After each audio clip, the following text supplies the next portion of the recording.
What we've noticed is there's quite significant differences in the UK market versus the North American market. Actually, the banking environment here in the UK is not great with additional premium services.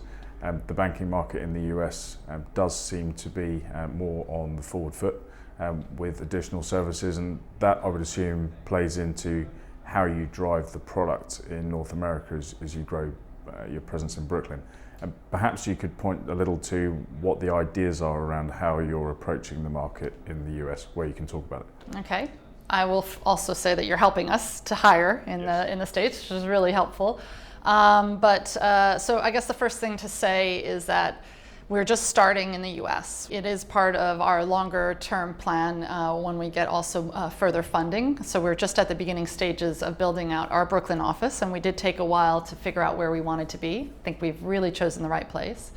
Why do we want to go to the US? It's not because lots of European fintechs are going. That's not the reason why we're in the US.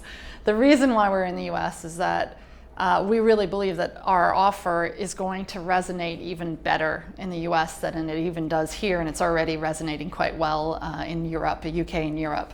So the first thing is, if you look at the market in the UK, on average, someone in London, if I go to a city, has about 5 cards in their wallets, so they have multiple banking relationships. If you go to a city like New York, you're going to have 12 cards that you're working through in your wallet at any given time. And so a platform for all of those, I think, starts to really make good sense. Another product that we have that's coming out is later in the year is a credit product.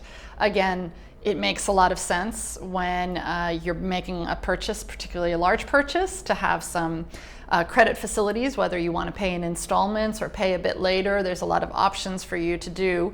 And when you have multiple cards in a wallet, we understand what your spending habits are. That's what's really important. We understand how you spend across all your banking products.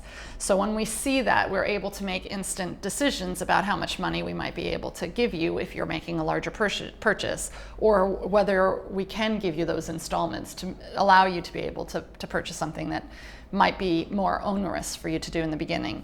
That's super helpful. In the US, credit is a really big market. It's something like $3 trillion. It's definitely something we want to tap into.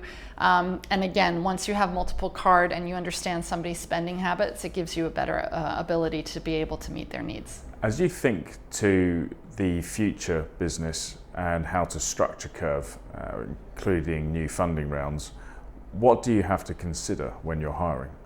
That's a really good question, Ross, actually, because you are only as good as the people and the products that you're producing in a startup. And for us, it is so important to get the right people into Curve, not only from a cultural fit, but people who are going to bring up our business and to define what it's going to look like. We know that the next investors are going to be looking at our leadership team. They're going to be looking at the people that we've hired in, look at that expertise that they're bringing in. So all of those factors are coming into play.